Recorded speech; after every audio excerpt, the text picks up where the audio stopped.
there's something flapping around. It looks like she could get blown away there, but I guess that's nothing compared to what you'll be facing out on the Atlantic. Yes, there'll be some pretty strong winds. Hopefully they'll be all in the right direction for us. There are times when one of the crews, I think, hit 80 knots at one point, just because of wind and wave, only for a few seconds, luckily. We'll be happy averaging 2.5 knots. So that will help us get the record if the weather allows it. And what's the route that you guys take? Like, where do you leave from, and where are you aiming to land? So we start in La Gomera in the Canaries, and we hope to hit Antigua. I have a friend who works in Brazil who say if we get blown off course, he'll give us accommodation. That's really quite a long way blown off course. But yeah, and Antigua. And the real reason for doing it's not for the charity. It's for the holiday in Antigua at the end. Seems like the most efficient way of getting there. There's got to be an easier way of getting a holiday in Antigua. Got to be. My father did ask if I realised that planes had been invented for a good reason.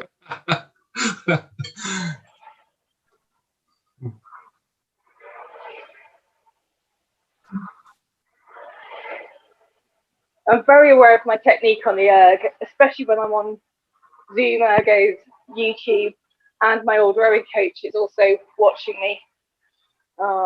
She'll also be watching me on the Atlantic. On the ground, she'll be the other person in the boat. Because VC is one of the reasons I'm a rower.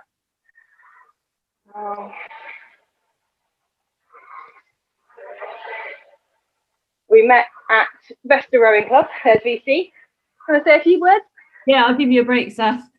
So Saf's doing her recovery erg, but she did so many meters in the week that she's got less to do this weekend than I have. So I'm trying to get a few more Race The Thames meters in this morning so I can chat in my intervals. We started off on started off on Monday quite ambitiously doing chunks of 10Ks, and then that's reduced quite a bit as we've gone through the week, and we've started breaking it down into smaller chunks now just to get through it. But yeah, it's interesting. When we did the 24-hour row, we were convinced that was one of the best things we could do to kind of prepare us, or as much as we could do. But what we're finding actually is this week, the mental challenge of having to do it just day after day after day has actually been really, really good, because that's what we're going to have to do on the water. But as I think someone pointed out to Saf, what we've done this week is 1% of what we'll be doing in December. No, little bit more than that. What I did on Friday was 1%.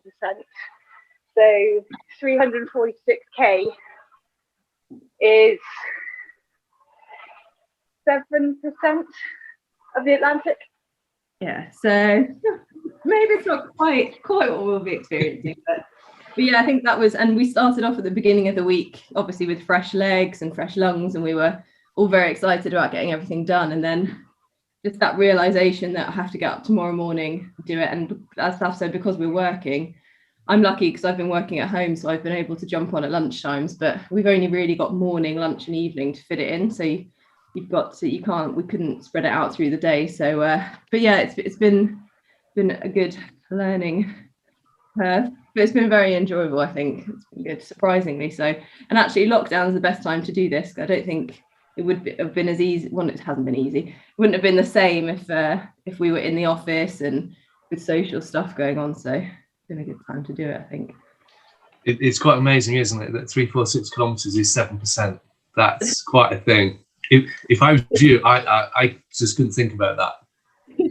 I was thinking of that the phrase. It's a marathon. It's not a sprint, but it's like it's a million marathons. It's not. Yeah, no, exactly. Whatever it is. Yeah. Cool. Right, I'm going back on my next. Saf, you'll have to take over now, so I'm going back on my next little stint. So what? Sorry, Bobby. So from now till when you leave, what's the sort of training, and how does that change from what you've been doing over the last 6 months, a year? So what happens in the next 6 months?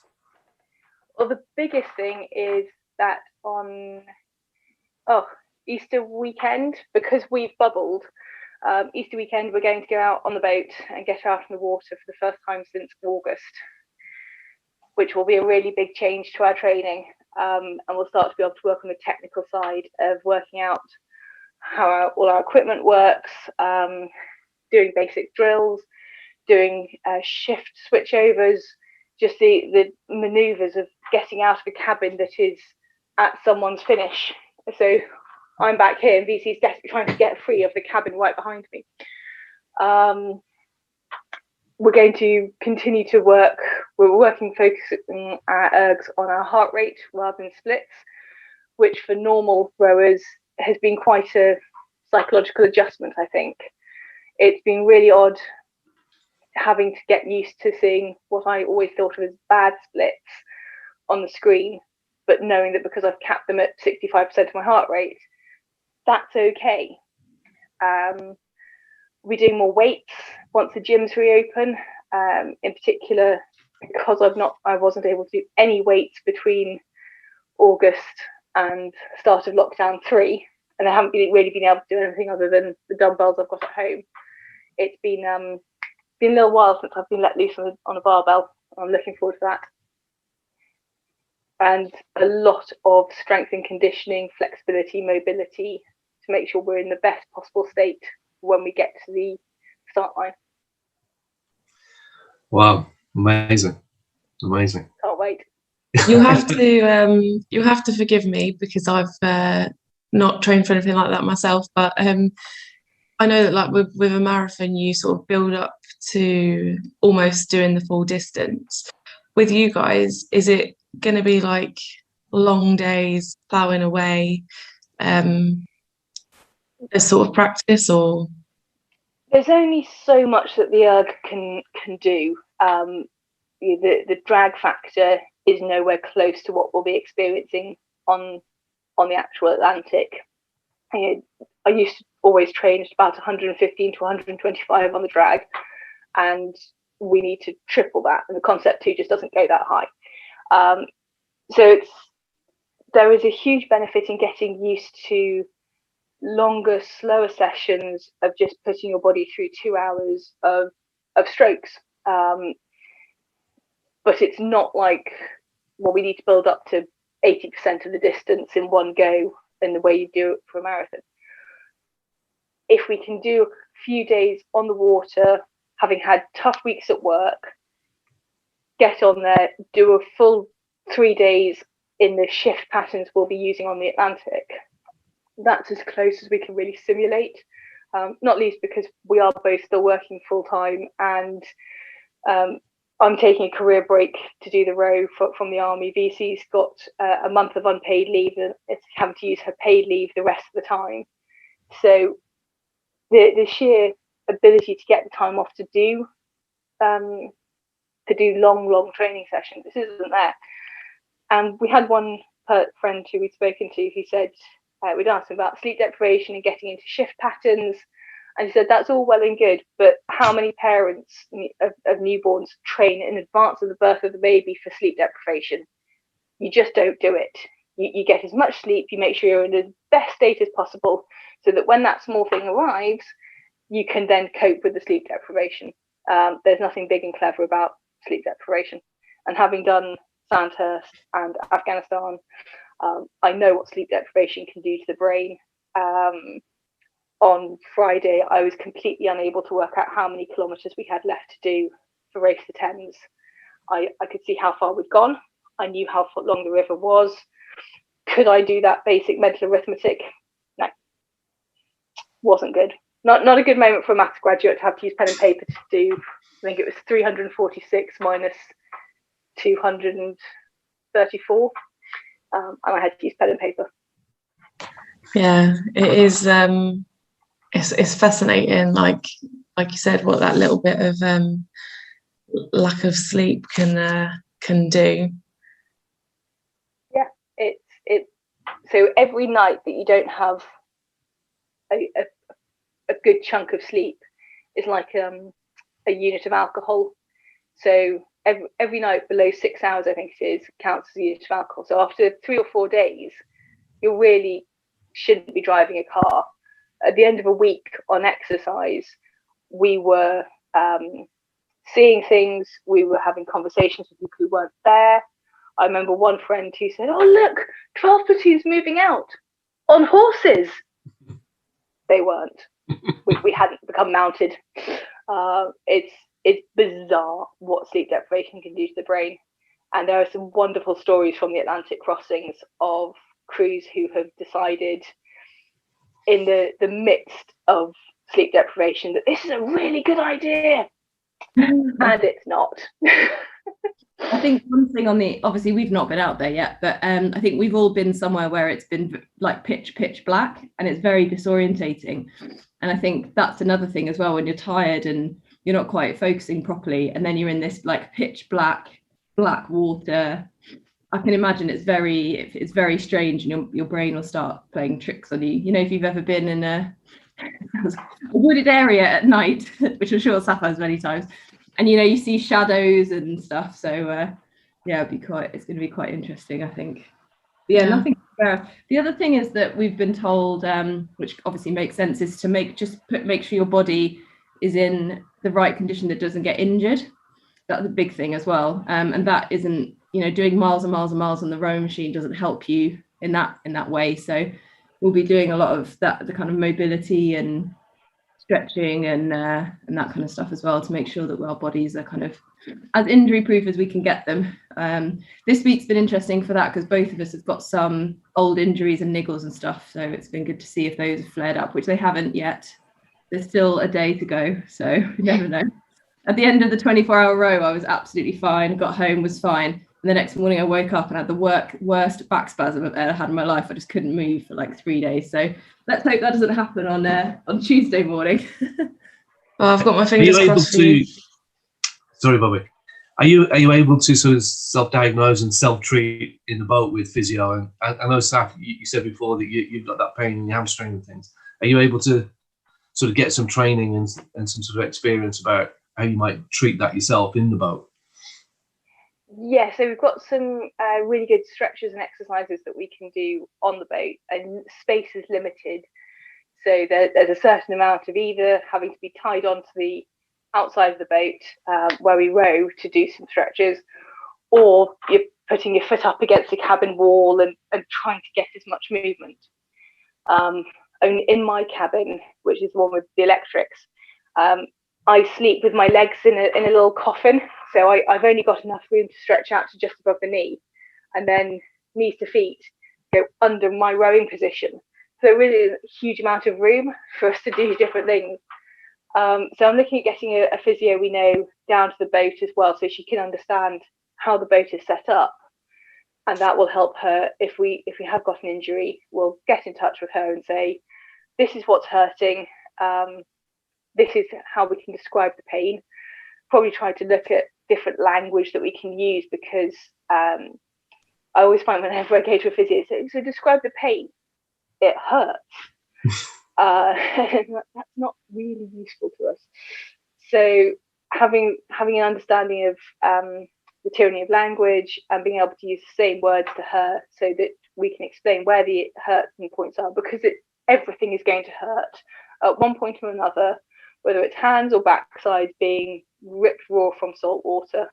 If it's shoulders, backs, hips, knees, everything is going to be in pain. I can't wait. And I guess that all of this is going to mean that you're going to need some recovery time the other side of it. Like even just for the, you were saying the sleep deprivation side of things, but yeah, the physical, like people don't really think about it, do they? But blisters and all of that fun stuff that comes with it. And maybe, Bobby, you have to learn how to walk again, because apart from sort of 2 or 3 steps up and down the boat, which has been doing that, you become very good at moving on water, and then you get onto solid land and your legs have gone. You you just, and so it's quite funny watching people having to be helped off the boat. Like, oh, I haven't used the muscles for walking. I've only used them for rowing. I haven't got the centre of I haven't got my balance back yet. So all these things, and it's why I'm thinking a good 10 days in Antigua is medically necessary, with some nice mocktails and some fresh fish and fruit and all of this medical necessity, not luxury or indulgence. Just what the doctors ordered. Exactly. I just can't wait for it though. It's going to be phenomenal. It's been a really stressful week at work, and every time it's been close to breaking me, I've just turned around and said, you know what, end of the year I'm going to be on my little boat, and all I need to worry about are sharks, tankers, capsizing and marlin. And the people I'm talking to there go, these are really big things to worry about. Like, nothing compared to the stress I've got right now. Those are all things that I will have limited amount of control over. I can do what I can do, and that's all I need to worry about. I won't have an inbox pinging. I won't have people driving by my desk and going, oh, can I get this? Can I get that? It's just going to be get in the boat, sit down, row. Or according to VC, get in the boat, sit down, shut up, row. How much advice and feedback are you getting from other people in this slightly mad Atlantic rowing community? We're getting as much as we can. It's the power of experience is so important, and we've got a few people who are directly advising us, but also a number of crews where we know people because of the military connection. I've got that ability to ping messages to people quite easily. There was a squadron leader, as was, who did the race in 2004, and it took him and his rowing partner 74 days because everything went wrong. They'd almost run out of food. They had run out of oars. It was bad for them. And he works in the next office across from me on the floor plate as now a group captain. We're speaking to a lot of the people who've just finished the race this year. Interesting, what we're finding is that men who row the Atlantic tend not to be rowers, whereas women who row the Atlantic are rowers. And that's really useful to us because we can talk to those female rowers, find out where the difference between river rowing and ocean rowing is in terms of technique and body posture, etc. And just get as much advice as we can. The rule I've always had is listen to all the advice and take the advice from people who've got the experience. I've got male friends who go, oh, I know someone who rowed the Atlantic. They said you don't have to know how to row beforehand. You'll learn on the way. We go, well, you don't do a bike ride across Europe without knowing how to cycle, do you? How? So yes, take as much advice from people who've actually done it. People who haven't done it, I tend not to take as much advice from. I think we've actually probably got more advice than we need. I think there's going to be a point where we have to just stop listening to people, and you might, if you've ever seen any of the start line in La Gomera, all the boats are lined up, and if anyone's watched the Cracknell and Fogel documentary, that when they did the crossing, they had quite a lot going wrong, but there's lots of people tinkering on their boats and changing things and adding things, and apparently when you're there in the moment, you see other people and you're looking at them and you're like, oh, what have they got attached there on their side, and you end up getting drawn in. You go with a race plan essentially because it is a race, and your boat and everything, and then it's quite easy to get distracted by what other people are doing, so we'll have to be careful we don't get sucked into that. Just trust our plan and trust what we're going to be doing. Keeping eyes in the boat is a well-known rowing phrase, isn't it? Say that again. Keeping eyes in the boat. Yes, is a good thing to follow, I think. And row your own race as well. Yeah. I quite like that as well. Just row your own race, because exactly. Yeah, exactly. You know what it's like. As soon as you start looking at other crews and look at them and look what they're wearing and what they're doing, it's just complete distraction. So I'm the one that gets distracted the most. Saf, you'll have to put blinkers on me when we get to like the worst. And the row your own race comment is classic and exactly what we didn't do on Monday. On Monday, we had a really clear plan about the tidal Thames. We were just going to get on. We knew we had a big week coming. We were just going to get on there, enjoy it, listen to our bodies, not worry about the split. And then we saw the splits and decided that we wanted to do better. And we pushed and pushed and pushed. And although it doesn't look like a phenomenal split on the board, when you remember it's 2 women over 8 hours, it's pretty good. And then, well, this week though, we won't do that at all. We'll completely dial it back. We'll just relax. We're not going to stress about it. And we've now worked out what split we need to get for the remaining 55k to go up a position.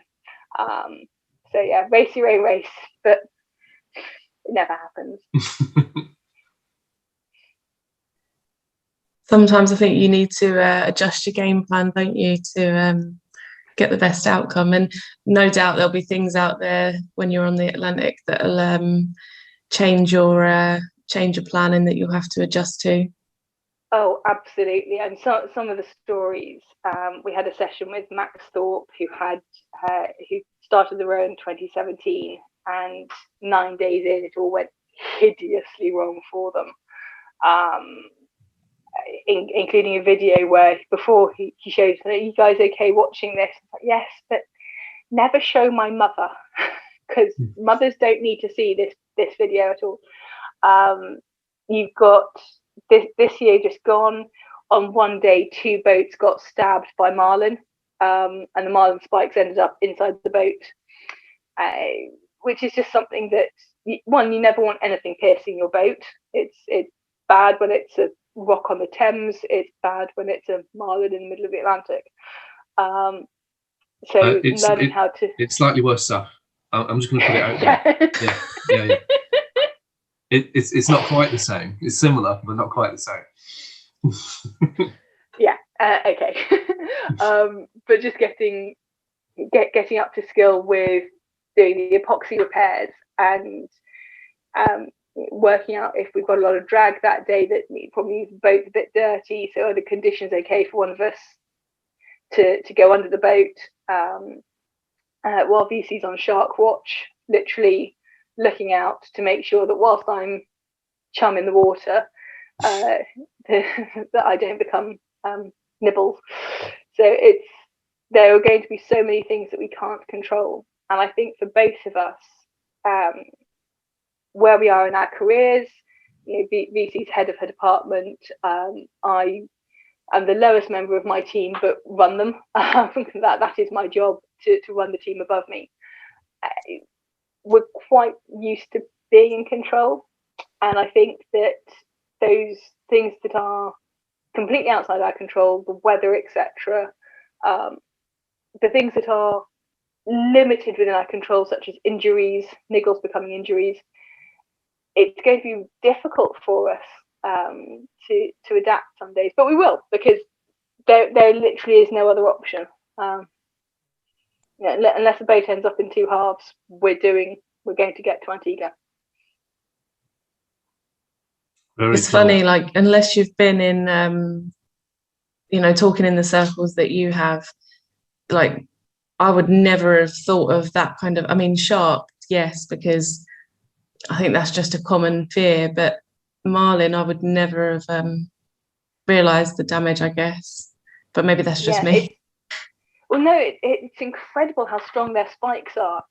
So apparently the shadow of our little boat is quite useful for the small fish, and then the marlin go for the small fish and miss and hit us instead. And yeah, it's one of those ones. One of the ones this year, he woke up because the marlin had come up between his legs. He was fast asleep in the cabin, and sort of at calf point, this spike just arrived. And if it had been a few inches over, it would have been through his leg. It's insane how strong they are. But yeah, these are things that we will have to adapt to, and we're looking forward to it. I had a friend Marlins hadn't even crossed my mind until this year. Now that's just another thing. I wish I hadn't seen it. I would rather have just been completely ignorant of the marlin situation. Yeah, no, And with the Victoria, I think for me, I just put marlins in that. Oh no, they're just lovely fish. You know, it's great. It'd be lovely. We might catch a few and eat them. It'd be lovely. Yeah. Just put them in that department, I think. Well, along with sharks and tankers and waves and weather stuff. Yeah. The tankers are my biggest fear, but I think that's more because we haven't been on the boat enough yet. We went out, we managed to get out a bit last summer, but neither of us are kind of fully up to speed with all of the tracking equipment that's on the boat and all that kind of stuff. So we don't feel massively. So in theory, if a large object comes near us, we'll get a little thing pinging to tell us.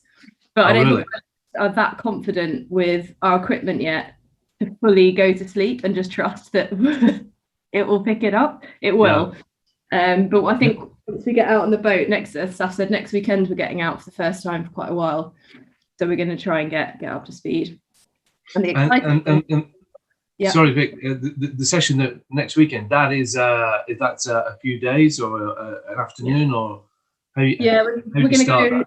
Yeah, we're going to go on Friday, and we're just going to spend the day on the boat, spend the night on the boat in the marina, and then take her out on Saturday and go Saturday, Sunday night, come back on Monday. So that'll be our first sleeping out on the boat. So that'll be quite interesting.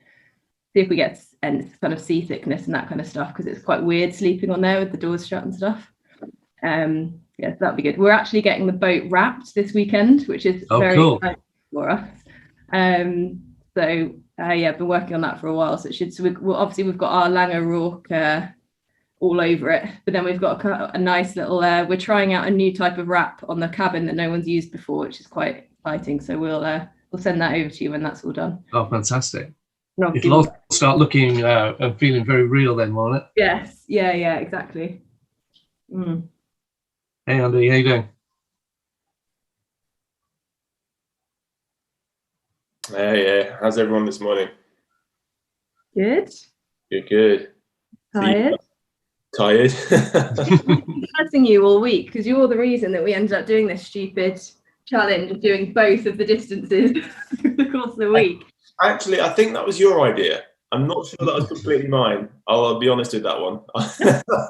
You didn't tell us what to do. You just hinted that what we were doing was insufficient, and we did. Surely not. I wouldn't. It's fine though. It turns out it's good training anyway. It turns out. Good. And welcome to my world, Saf. So how is that? How is it going so far? Yeah, good actually. As earlier, Saf was just saying, we definitely were far too excited on Monday and went far too hard. And as Saf said, we decided at the beginning, just it's nice and steady pace. And then you do your first couple and you see the split, and then you're like, and then you don't want to kind of ruin the split that you've done. So we ended up. I mean, it was just, I don't even know why we did it. It was stupid. We both did it in an afternoon as well. I don't know what we were thinking. Right. And then we were like, right, for the River Thames, we will just take it easy. And again, so we did a couple of days, and we saw the split. We saw where we were on the table. Again, why are we looking at that? I have no idea. And then we were texting each other and we said, right, tomorrow we'll go a bit easier tomorrow. And then tomorrow came. We were like, okay, we'll keep it. And then now we've got to the point where we're like, literally, Saf texted me last night. I was like, right, if we do this over the weekend, we can stay in this position, and we can move up to here. So walk out the window. It's nice to see the competitive edge is starting to right from the beginning. Really.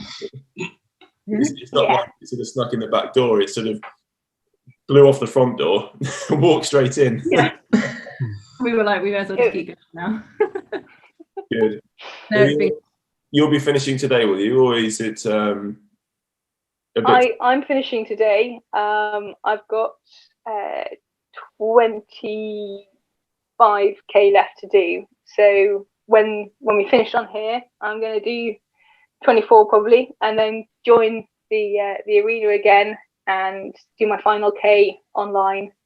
But yeah, it's been a tough week. The intervals are getting shorter and shorter. On Friday, my interval started at 4.5k, and then I'd take some 90 seconds rest. And at the end of the day, the final 3.5k I had to do is 700 meters with 3 minutes rest in between. So I'm dying. That's a good. So it is. I guess this is informing you of what you can and maybe can't do for the actual event when you're on the ocean. Yeah, we've from the beginning we've always, and I've always thought this anyway, any distance that you race or do on an erg, 2k, 5k, 10k, you've always got the beginning section where you feel great and you start off and you look at your split and you look at the projected finish and you're like, yes, I am going to smash my PB, this is going to be the best erg ever. And then you get to the next section and you start to think, oh, okay, I'm not even halfway now and I'm absolutely done. Yeah. Then you get that past halfway and you get a bit of a second wind and you think, okay, actually maybe I can do this. And then the last bit just seems to take forever. And those 4 sections, I just think whatever you're doing, whether it's a 2k or like I say, or a day or a week or anything, we had the same feelings this week. So we started off fresh on Monday, we felt great. Yeah. Then a couple of days in was when we were texting each other like, God, I'm knackered and this feels awful and this is really hard. Then towards the end of the week, we were like, oh, we can do this. This is great. And now this last, I'm like, Saf's got 25, I've got 24 left. And it just feels like it's going to take forever now to finish it off. So that's what we're expecting the Atlantic to be like a little bit as well. So we'll be in Gomera with all the stuff going on and the families will be there and we'll big send off and we're like, woo, and we'll be very excited and we'll set off. Yeah. And I think it will take a bit longer, but I think after a few days, the reality will start to sink in and we'll get that feeling of, oh my God, we've only been doing this for a week and we've got another 6 weeks to go. Yeah. We're going to do this. We'll get past the halfway point and we'll think, yes, we're past halfway. This is great. And then the last bit, we were saying last night, we had a bit of a chat. We were saying the last bit is going to just drag. We were thinking.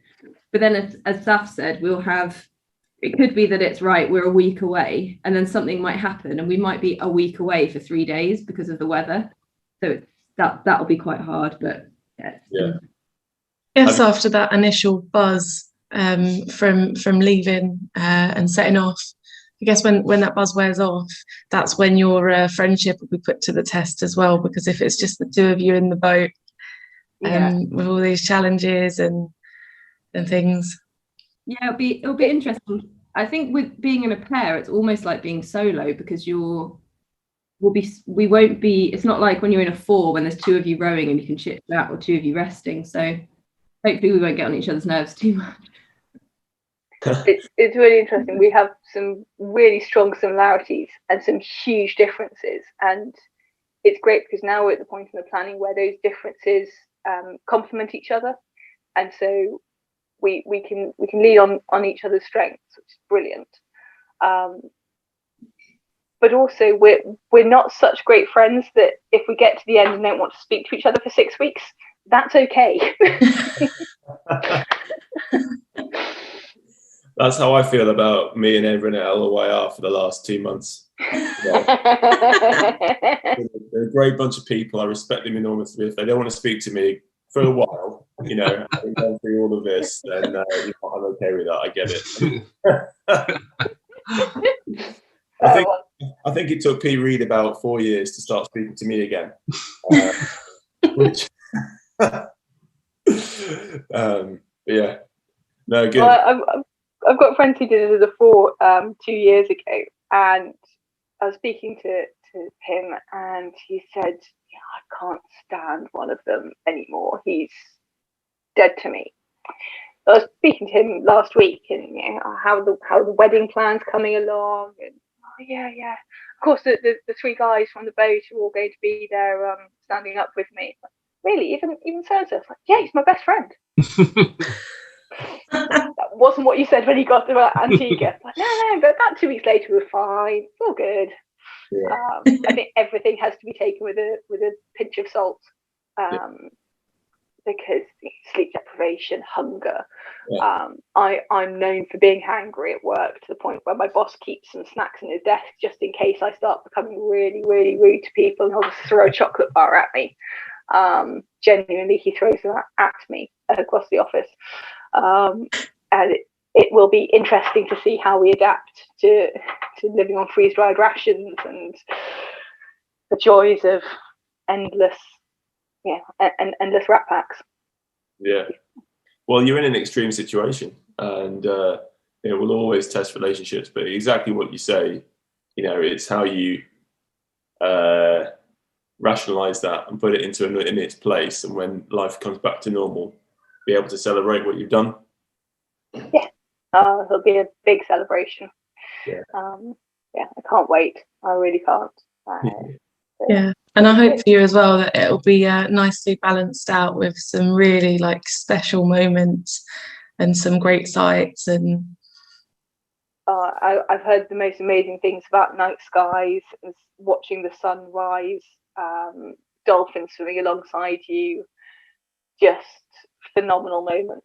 And also how you really appreciate. I think in a way lockdown has helped us with this idea of appreciating when you get contact with someone else. So when a boat is going past, and just getting someone over the radio who you haven't spoken to before, just being able to have a 5-minute chat about life will be incredible. And in the same ways, it'll be amazing when we can hug family again.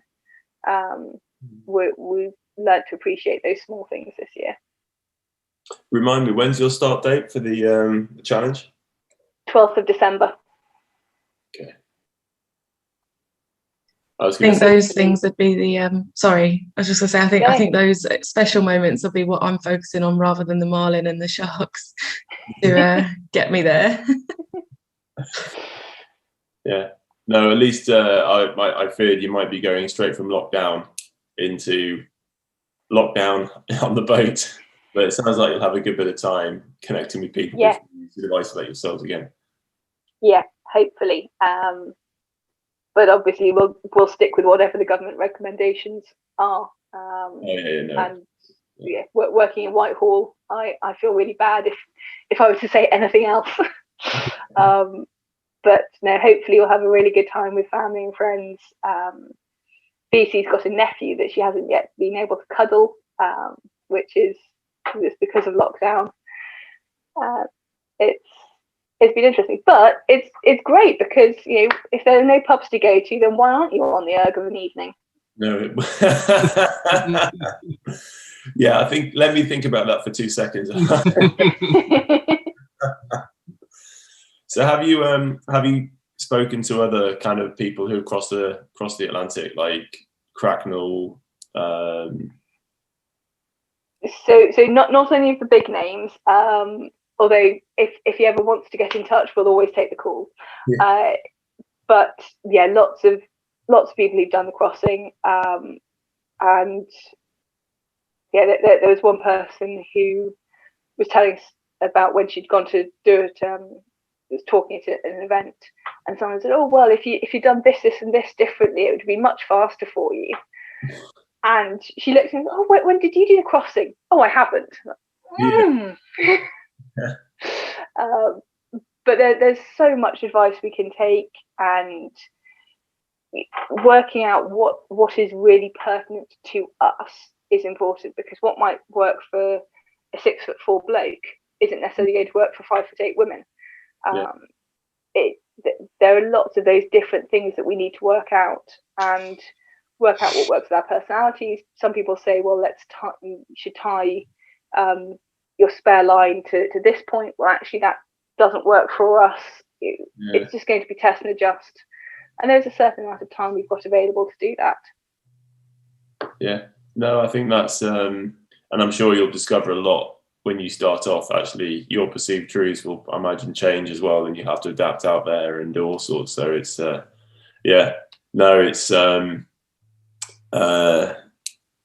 it's a race you just can't prepare for in some way, because when it's 2K, you can go out and do a practice 2K. You can't really do a practice ocean challenge. you say that, but HMS Audacious, who are 4 submariners who did the race in 2019, Hugo has just announced, I think he's just announced it. If he hasn't announced it, he's about to announce that he's doing 2022, because having learned from his first crossing, he wants to do it again and improve. And it's even better because he'll be going as one of a 4-man boat. In another 4-man boat will be his brother. So there's going to be a little bit of competition in that family, I think, which will be interesting. But he said exactly that. He's now done his practice one, and he wants to do it again and do it better. Okay. My mother, however, has said this is a once in a lifetime opportunity, darling. Yeah, no, no, darling, once. I've been banned from doing it again as well. Yeah, and jokes about Pacific aren't appreciated. Winding them up and saying, I might do it solo. And my dad absolutely is at zero sense of humour when I start suggesting that, because he knows that I might end up doing it. It's not easy. I still remember telling my parents, it was February 19. I'd had to do a one-day visit to Nairobi for work and had caught, unfortunately, terrible food poisoning. So Monday was in Nairobi, Tuesday was bad food poisoning, and Wednesday I met up with my parents and was explaining to them that so I've decided to drop my masters. I wasn't enjoying it. I wasn't doing very well in it. It didn't. I love data and analysis that way, and it was an introduction for military and security relations, I think, and just not my thing. And so I want to drop my masters because I want to have more time to do things I enjoy. And there was this pause, and my mother looked at me and was like, "Oh God, you're going to read the Atlantic, aren't you, darling?" Yes, you know me so well. And that was that. I was in the boat, and it's been a whirlwind. Crikey, 2 years since then. We thought this time last year we'd have finished it by now. Then COVID massively kicked off, and I couldn't leave work. So life changed again, which is fine.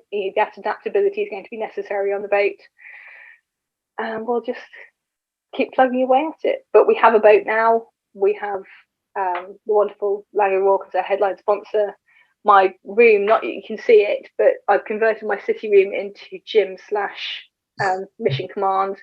So I've got maps, I've got dehydrated food, I've got a little vacuum packer, and I've been practicing vacuuming freeze-dried food into meal packages. There's been a lot of admin going along, even though we're still 250 plus days out. Yeah.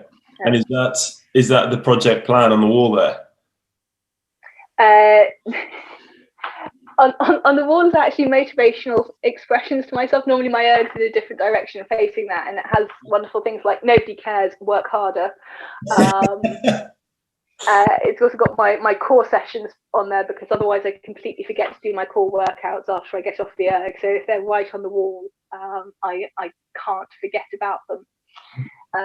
But yes, it's mainly names of other crews, the current world record, which is 50 days, 5 hours and 53 minutes. Reminders to myself that you don't get to win in Antigua, you have to put in the win in Elephant and Castle. So yeah, good strong encouragement. But my favourite is always nobody cares, just work harder. Yeah, that's Matt, you're not listening to this.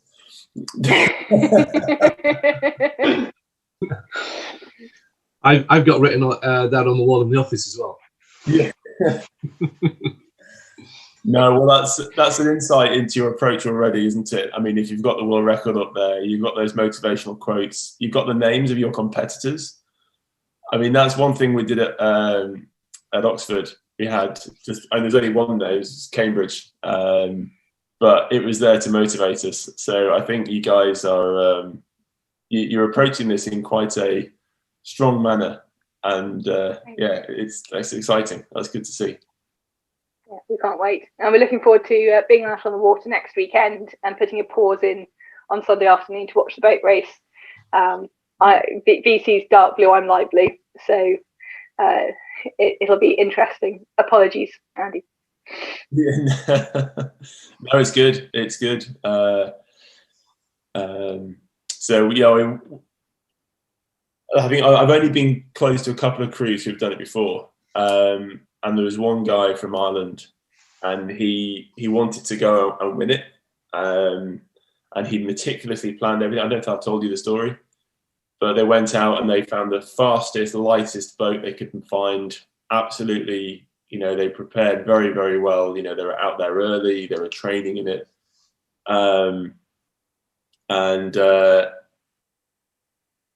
The other guy was James Cracknell, who did it. He kind of decided 2 weeks before he was going to do it. I'm sure he had more time than that, but that's what it seemed like. And he kind of got to the start line a bit late. I think, he was definitely sort of, he managed just to find a boat. And when they set off, kind of James took it on like, it was when James and Ben Fogle did it. And they kind of, I think James kind of yeehawed them up, and they went off the start like it was half the distance. And they sort of took a lead and got out in front of everybody. And that's the beauty of this event. I mean, you're so subject to the conditions, right? So lucky for James, but this storm came up the Atlantic, and they just managed to get in front of it, and it basically obliterated the rest of the field. And the Irish guy Gags, who's a great guy, he's Olympian himself. The boat they had built didn't survive the storm, and they were in their life raft for a couple of days before they had to be rescued. But I think his boat was sort of made of wood rather than the composites you have. So, but it really was a sort of, it's a great leveler, the event, I think, and it's almost irrespective of what you've done beforehand. But there's something about the attitude of what you take on is the enduring factor.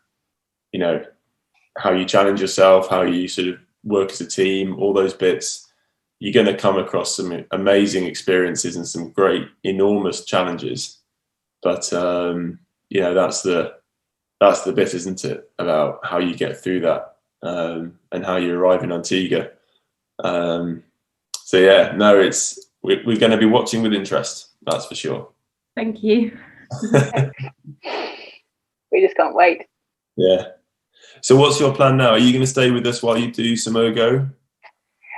I'm going to, but I think I will now because it's quite good to have some people on the screen. Yeah, come on. We'll be here all morning. So you just plug away. We'll have a chat because I know the Wonder Women from Monmouth have just turned up, and you may see she's dressed. Do you know the story about the Wonder Women yet? Yes, and different outfits every day. Yeah, and today brilliant. Supporting their charity, SAF, which is Sarah, Severn Area Rescue Association. Sarah, thank you, not SAF. You're SAF. I'm SAF. But yes, so they've dressed up in the rescue kit. So they borrowed this stuff from Sarah, and they're going to do it today, dressed up in full gear.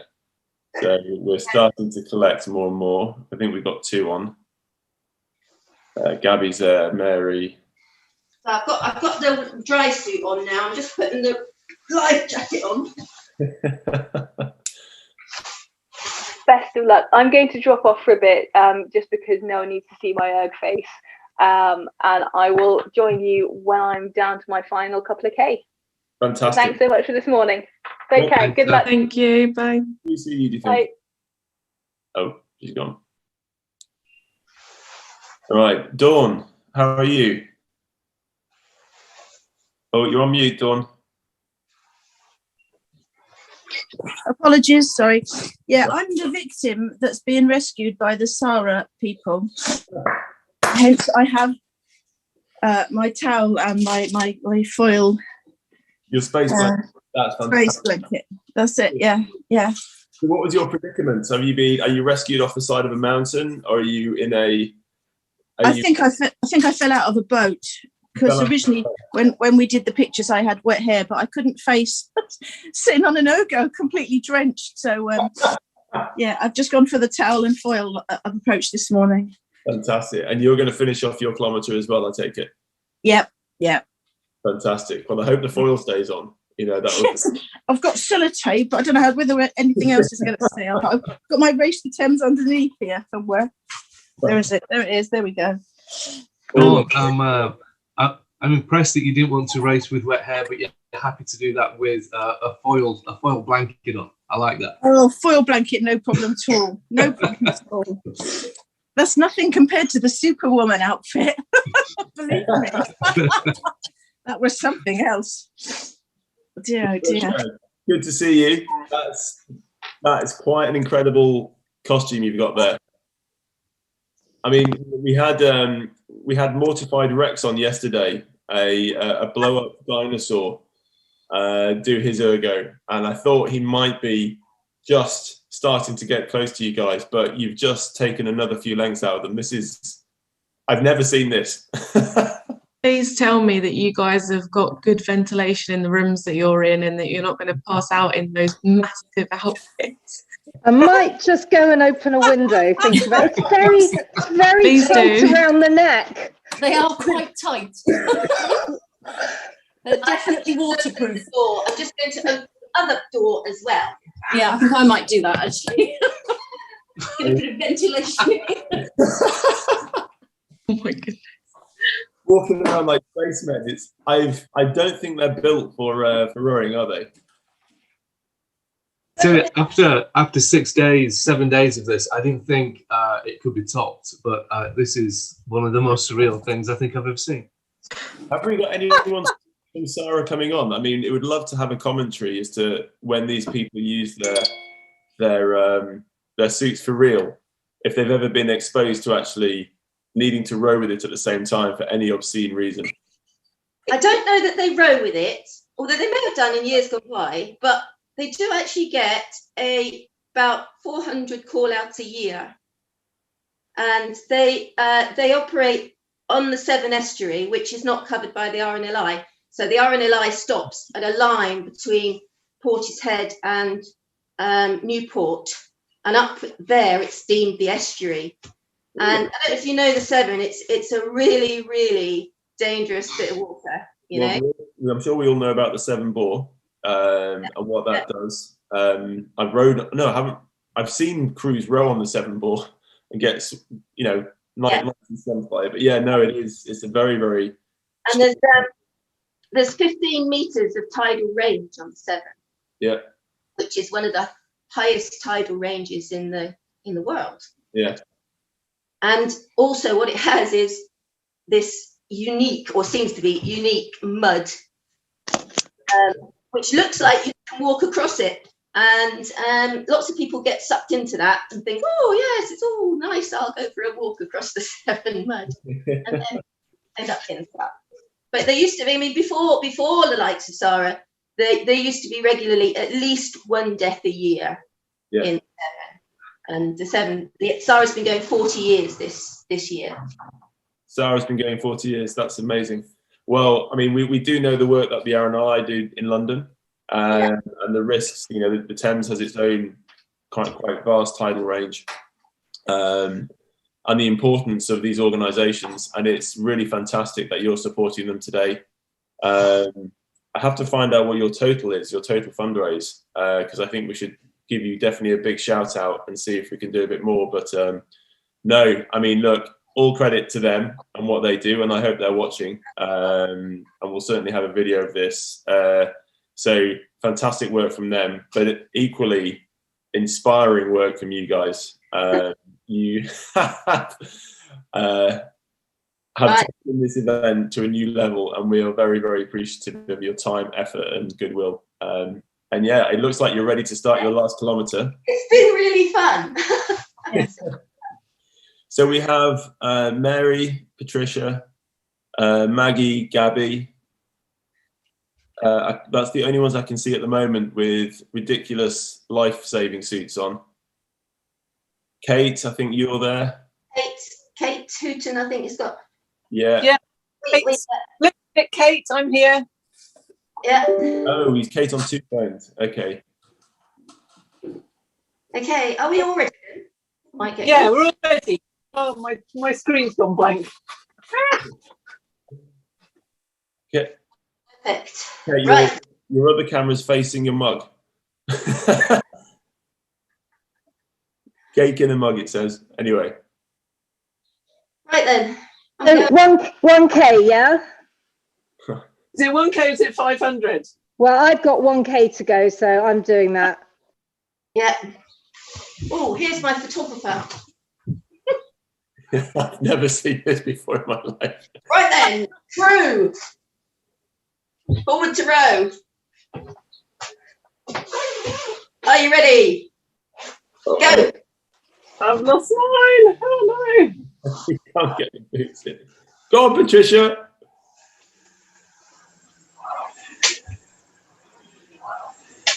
I think we'd have to bring them back to the start there, Andy. They weren't ready. The umpire set them off without consideration.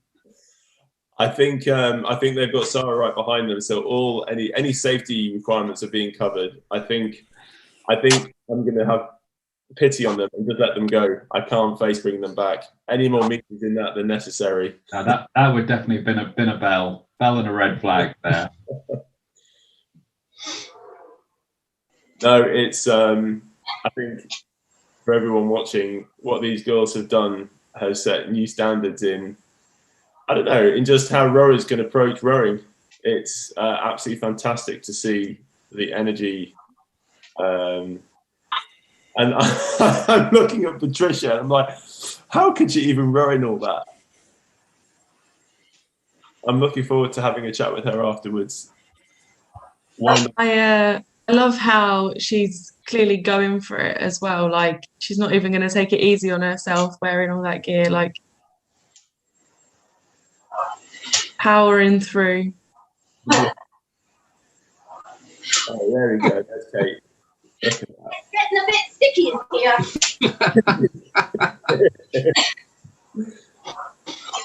Oh, don't.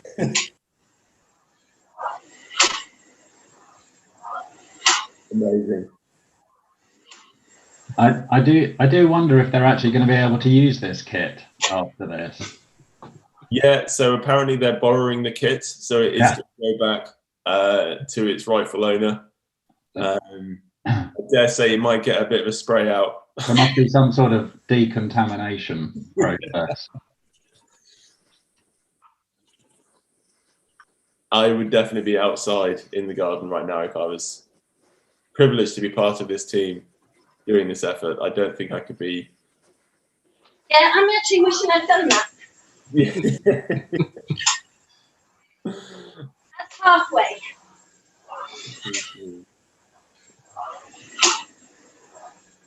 Yeah, no, it's so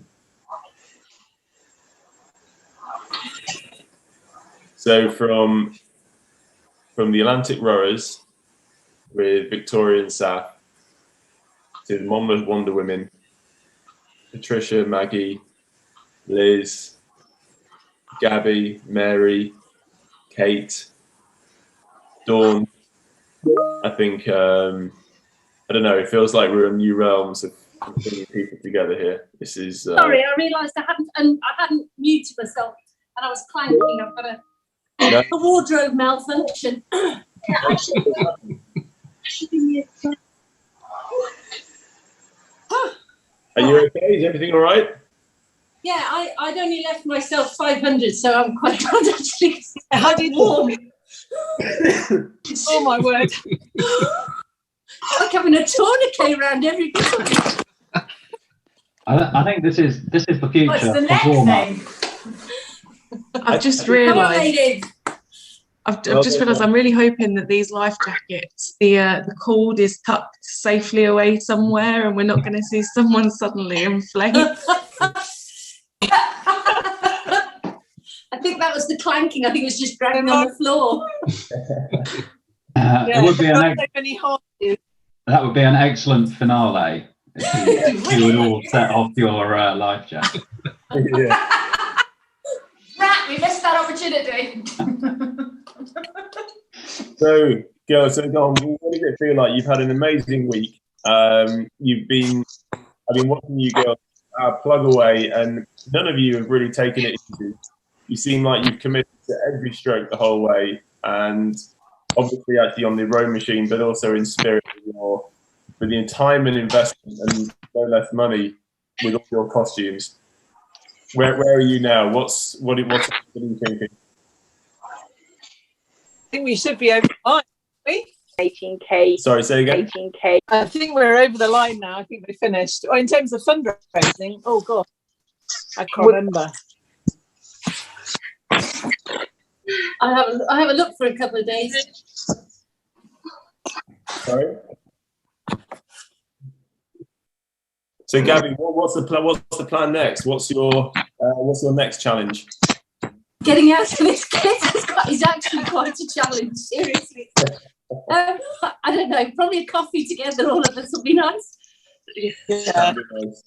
Are you going getting in a crew boat again? Yes. Down the Y with our Wonder Women costumes on. That's going to be fun. Yay. So I think now that Patricia has finished as team captain, that is now you formally done. You have completed Race the Thames.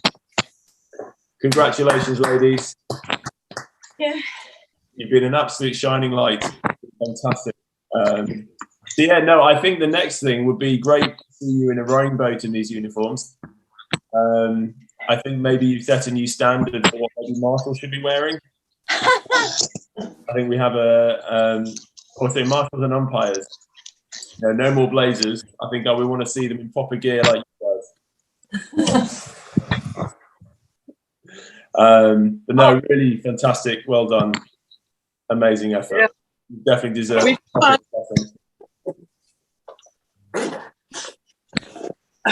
What's the next challenge that you've got lined up? Have you got anything else lined up? I said it's definitely getting out on the water again together.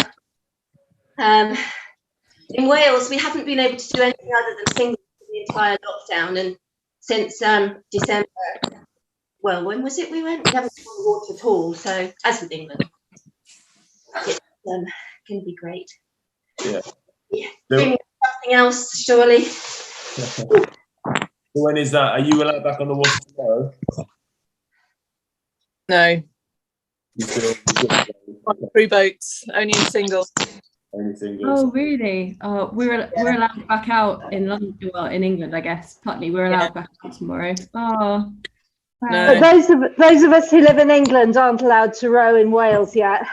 Yeah. So even in our own club, but the amazing big shout out to Ross Rowing Club. They've offered to host us this week, so we will get out, and they've been just so fantastic. They're like our fiercest rivals on the water, but they've been absolutely brilliant. So go Ross. Yeah, fantastic. Shout out to Ross from me too. Yeah. Have you taken Stanley over there already, Liz? No, he's going today. She's going today. On my car. No, I'll second that shout out to Ross. They are a fantastic club, a lot of energy, and you know they're sort of doing their own bit to try and help their fund for to repair all the flood damage they had last year, the year before. So no, any help we can give them is a great benefit to them. So well, look, girls, you've done fantastic. I don't think you're required to stay any longer. I think you need to get out of those. Get your coffees and enjoy what you've achieved, and we definitely look forward to seeing you next year. Oh, it's going to be an annual. Thanks, guys. It's been great fun. Well done, See you later. ladies. Bye. Bye. Sarah Cruz signing out. Over. Congrats, everyone. Very well We're done. out.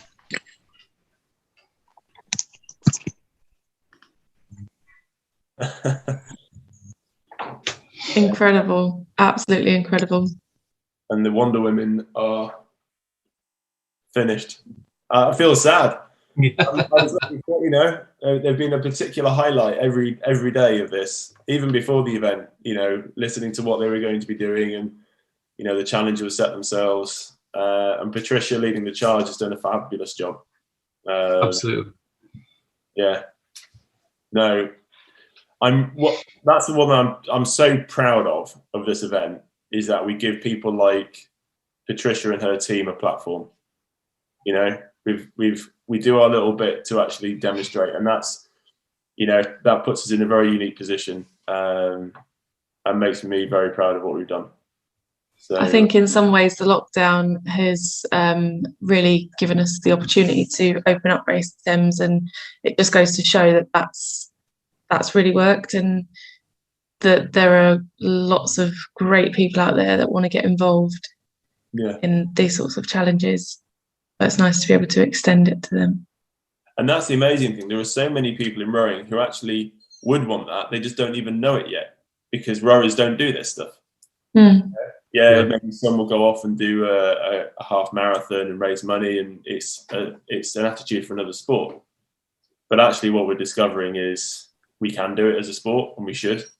And this is exactly where Race the Thames sits. It's got a huge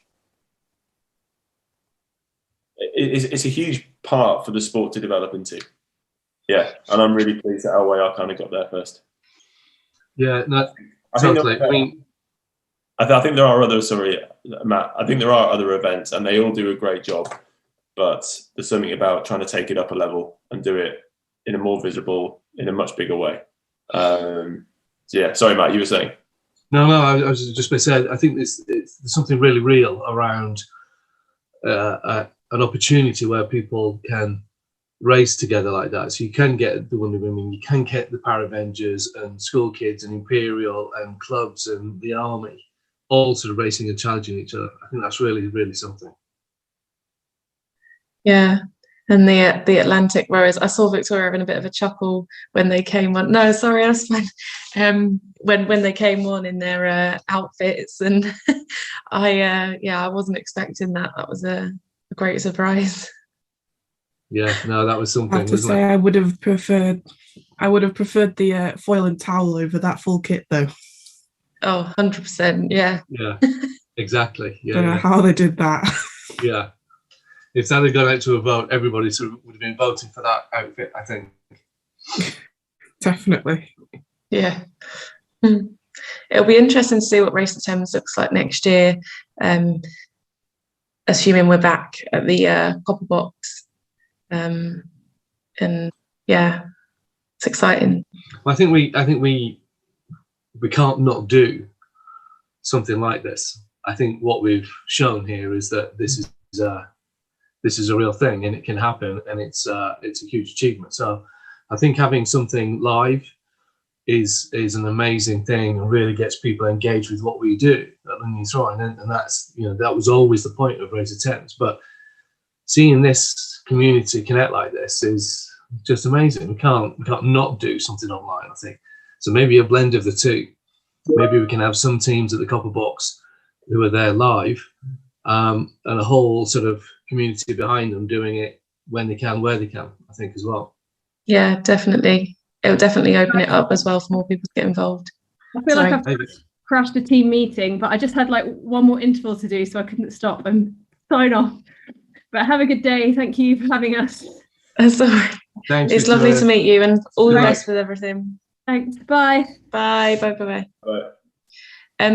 As it's just us, I will move us all out of the broadcast room, if that's all right with you guys. Yeah. I'm going to jump on social media, so I'll be back. Okay, cool.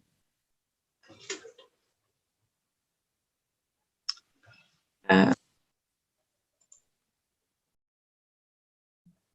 can only move.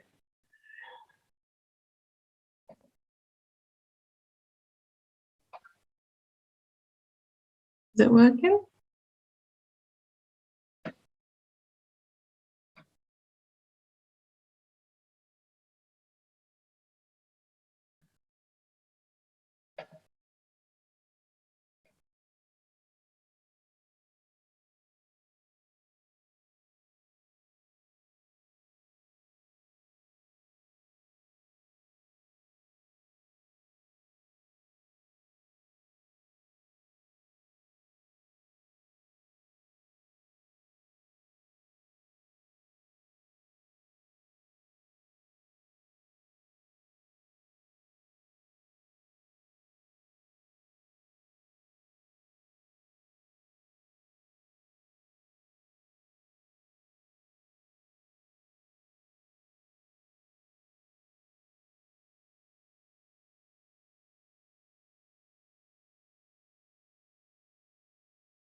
There's still Kim and Roger, mate, I'm just going to put you on mute because your dog's. All right, well, I'm sure you. Oh, dog's just been ejected. There's still Kim and Sean potentially to join us. And do you know how Richard is? Well, he's going for a scan this morning. So he's had this chest problem since when we were rowing. So he's finally got a scan, but he's been coughing and had a tight chest for a while. So he's going for this scan. So he's finally got in, which is this morning. So yeah, they'll finally find out how he is, and hopefully he can get himself sorted. Yeah. Yeah. So you guys, correct me if I'm wrong. Are you fundraising, or are you guys you kind of just entered, but obviously part of that supports Tees and the work that Kate and Lucy are doing? Yes, yeah, but particularly for the juniors, and we had these guys that won the award for the juniors. So it's really to support them and anybody that comes in behind them. We've got a very good adaptive squad as well that we support. Yeah. No, fantastic, good. So I dare say, Tom, are we on the broadcast yet?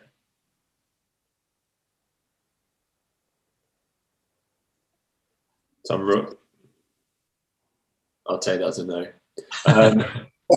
Just want to point you guys to the sort of ground rules in terms of sort of language and stuff like that. If and when we do go on the broadcast, obviously we might have hundreds of thousands of people watching. You take your galleon strokes this morning.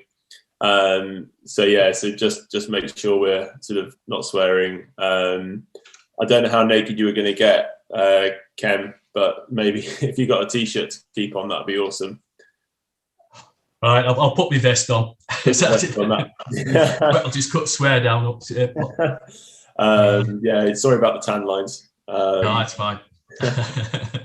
And look, if anyone starts to feel unwell, then just let us know and we'll move you out of the broadcast room and we'll see what we can do to help you out. But it's fine. Should be all right. Yeah, well, I think I'll put us on, certainly me on mute, because you don't want to hear my grunting and snorting. Is that possible in the boat as well? Could we? I'll tell you what, Dick. I'll stage stroke and you'll go up bow and you won't hear it. Yeah. I was trying to do the archers while we were rowing, so that's the time for the archers. That's good. Well, this is the whole idea of this was just to let you do it together, but we don't have to do any talking or anything like that. So stick it on mute and we'll see you on the other side. We'll see you when we've hopefully finished. What I want to know is what's the penalty for being so late for your crewmates? Well, they buy the first pint when we get back into the bar. Just a thought. Are they due on at 10 or before 10? Well, I asked them to come on at 2:45 to start at 10. So I completely forgot, but luckily my phone automatically changed, but obviously the clocks went forward. So it might be worth just double checking. They might just do it on their own without coming on to Zoom. So we'll just fair enough. We'll just let them go on it. So as long as they submit their times, that's the key thing. Just before I lose the will to live here, Ken, is that room of yours decorated in Tees colours? Yeah.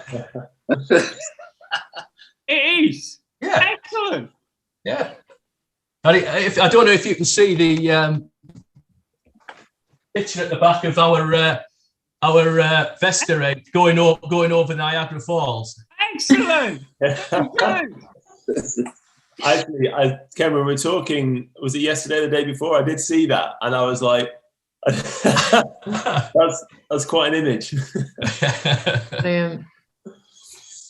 No, I seen it in one of these art rooms. It was a Canadian crew in the same thing. So for my birthday, my wife managed to find a photographer that would Photoshop it or do whatever they do. Yeah. Brilliant. I'm going to take the opportunity before you guys start to quickly wish you all the best with your row. I'm swapping out with Owen now, So Owen will be here to keep you company. But yeah, all the best, and good luck getting it done.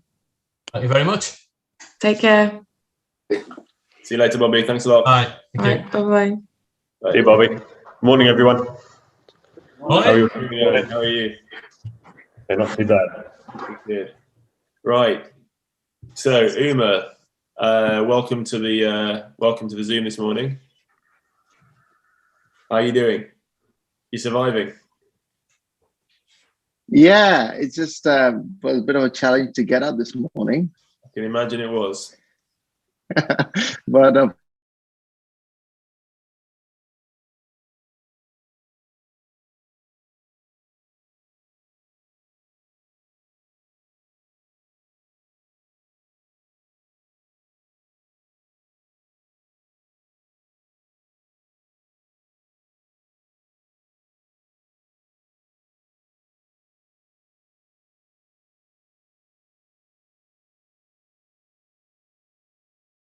I always forget that this mutes you when you have to move rooms.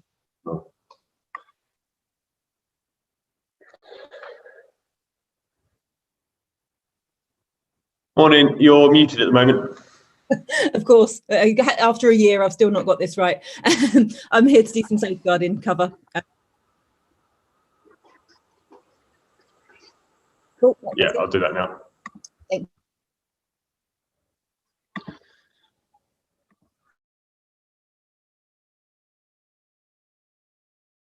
Get started now, Andy. Yeah. So tease, off we go when we're ready. Okay. Well done, tease. Off you go.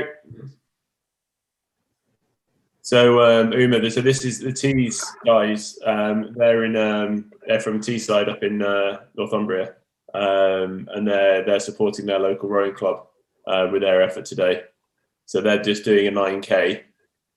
So what was your plan this morning? What are you going to do? Oh, he's frozen and he's gone. Oh no. Let's go back. Well, Kim and Joe, how are you doing?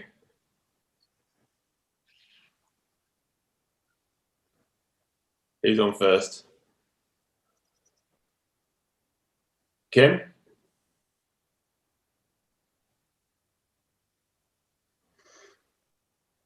Kim, can you hear us?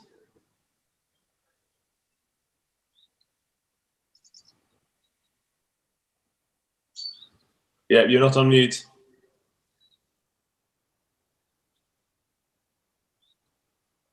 I'm just going to quickly say my goodbyes and good lucks now, because I think Joe's coming to relieve me. So good luck, Teesside, and have a good rest of the day, everyone. Cheers, Tansy. Yeah, Tansy. Well done. Okay. Thanks, Ian. Just see Kim now. That's our fifth member. That's your fifth member. Okay. Yeah. There's a sixth one somewhere, but I don't know where he is. Well, if he arrives, we'll let him in. Okay, he's called Sean, so you can let him in. Okay, we'll do. Okay, cheers, Andy. Cheers, Cheers, Tim. Kim. Thanks again. Have a good row. Cheers. Yeah, sorry, Uma, we just lost you there. How are you doing? Oh no, you're on mute now. Yeah, I'm doing well. Really proud to sort of hit the target both sides in terms of raising funds and also getting that 346 done as well. I think my team is doing well as well. Yesterday they were all sort of messaging me that they're hitting their targets. I think some of them has had challenges in terms of updating them, but I'm quite hopeful that today they should be able to make it up as well. Fantastic. So according to the race map, you're finished. I finished yesterday, yeah. You finished it yesterday. That's the whole lot by yourself, and you finished it yesterday. Yeah, I finished yesterday 346. Yeah. Thank you. Uma, that's amazing. Like, look, when we a few weeks ago, you asked sort of what's a potential race plan, and I was putting something together, and I looked at it, and I winced at what you were doing, and it's not something even I would have really considered. I didn't want to tell you at the time, but it seems like that you've crushed it. I mean, how have you done that? Yeah, it's so I think sometimes things, if we do with planning, it works. So in my life, I've done a few things, but not many things as per a plan. So this was a planned thing. Well, so in terms of few things I learned, cycling. When I started this, I felt that cycling would be the easiest bit, but right in the second day, I thought that's not right strategy, because I need to plan in a way that the time and kilometers count. So cycling is only 1/3, you see. Yeah. And it takes a lot of effort to get to a point, then counted 1/3. So I sort of focused on running and rowing, and I did cycling in terms of overall. I think I did about 400 kilometers in this week, but that's only about nearly counted about 100 something. Then I focused more on running. So I planned yesterday for a marathon run, but then again, my Thursday and Friday at work just sort of got really busy, and I missed out on about 15. Then it got to about 20. Then it got to about 80 kilometers I left yesterday to do. Right. So then I thought, okay, I can't do the marathon bit, but I still divide the day into 3. So I gave more time to running and rowing. So I did about 35 kilometers of rowing, then about 28 kilometers running, and about 50 kilometers of cycling yesterday. And my legs, I left running at the end, and I was actually, at times I was flying, because my body was so sort of wanted to get rid of this rowing machine and the cycling. When I started to run, I was really feeling, I thought, oh, wow, I really enjoy it. And then I went up and up. So that's what it was. But I think it's all about the commitment, you see. But it's good. It's good. At least it gives a bit of motivation to my team to get them out to do something by today, finish it off. But yeah, that is fantastic, Uma. Fantastic. Yeah. Thanks, Matt. Yeah. I mean, every time I come on here, I keep reflecting on the range of people in this event. And just to let you know, so we've got Tees, the sort of 5 guys from Tees up there who are doing 9 kilometers. It's part of their 72K, and they're just supporting their local club with some funds raised. We've got yourself and Ian. Just heads up to this, mate. Uma has completed yesterday the 346 kilometers solo, of which he chucked in a load of cycling, which, as you know, is triple, or is a third of the distance counts. But Uma, you know, you're a busy man. You know, you have 2 businesses you're running. You took this challenge on, and you know, I remember in your voice hearing when I told you that it wasn't half the distance, but a third for the cycling, and that kind of realization and the trepidation. But then on the other side of that, we've got Ian McNuff. Now, Ian's one of the multi-leg ends. Hello all. They're all pretty keen rowers, and from the long distance of Uma, we've now got Ian, who's doing is it 100-meter sprints again?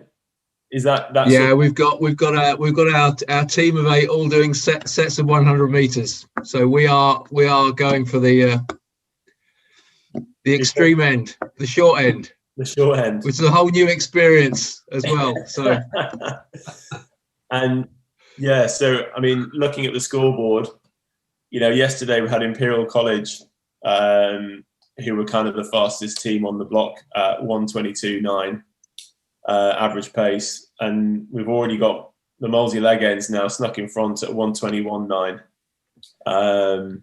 So we've actually got some pretty fierce competition, and I'm sure Jack from Imperial is going to be most upset when he finds out. Well, I sincerely hope so, Hodge.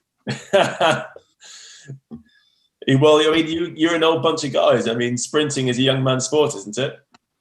Well, I don't know. I thought that until I saw some of the scores of our guys. Yeah, we average age 53, but we got a range between 64 and 40 now. I can see the wry smile on your face. I mean, we're talking to a seasoned competitor here. So what's your plan? It's great. It is great to see so many people doing it in so many different ways for such a fantastic cause, to be honest. Yeah. It's absolutely wonderful. What a great event. And we're delighted to be part of it, and long may it continue. I'm sure it'll become an absolutely enormous event for people to come along and support. It's absolutely brilliant. So well done to the organisers. Well done to everyone who's participated thus far. Yes, it's an amazing part that they did. It's brilliant. Yeah.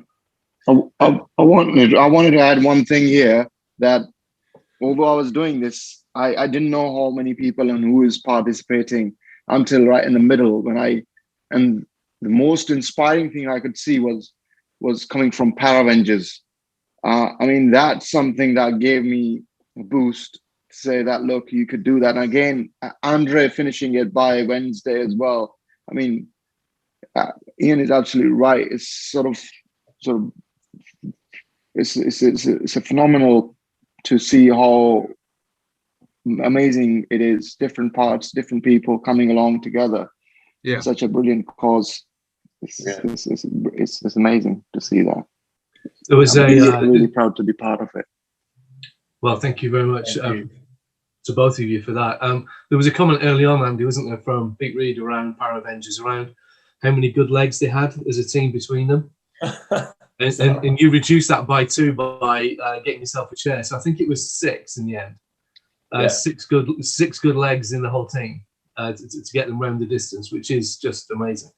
But you're absolutely right. The range of people that have taken part is the thing that's blown us away, really. We were talking about this earlier. You can get Olympians and you can get Paralympians and you can get people in fancy dress and the army and individuals who've never done it before, all taking part and racing together. It's really very cool. Yeah. No, it's and what's blown my mind is that, you know, rowing is perceived, I think, certainly externally, and for the majority internally, as a performance elite sport.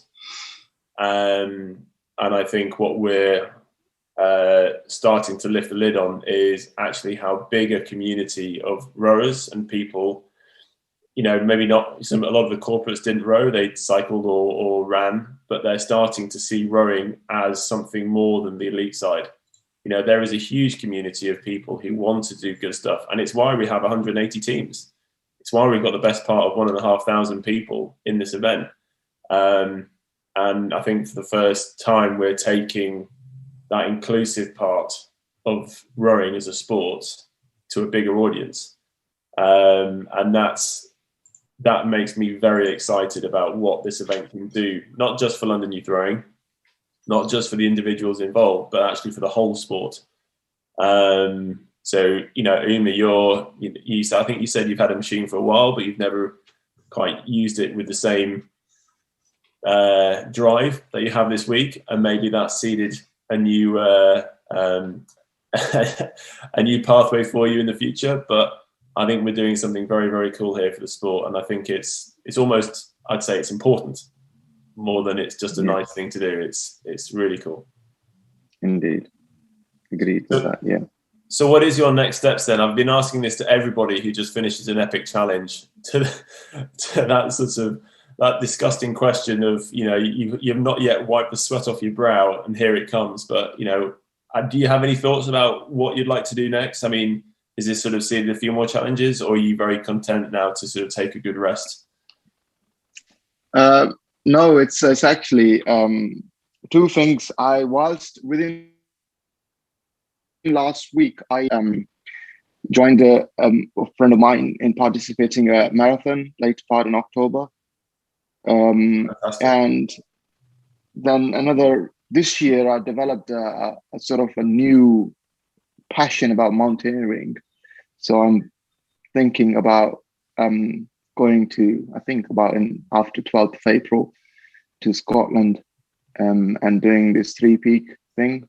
And then later part in the year, possibly going to either do Mont Blanc or at least do a base camp for one of the big mountains. So this is what my things are for the year now. Fantastic.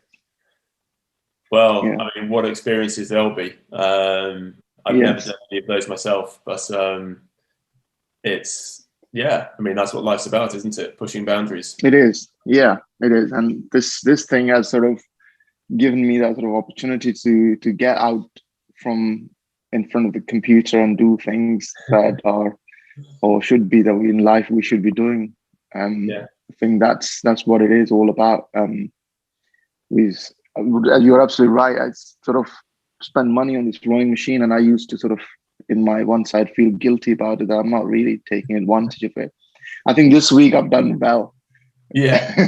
So sort of a return on the investment that I would, from a business perspective, that I'll think I have taken that from it. So yeah, possibly it's going to become some sort of a routine now on a weekly basis.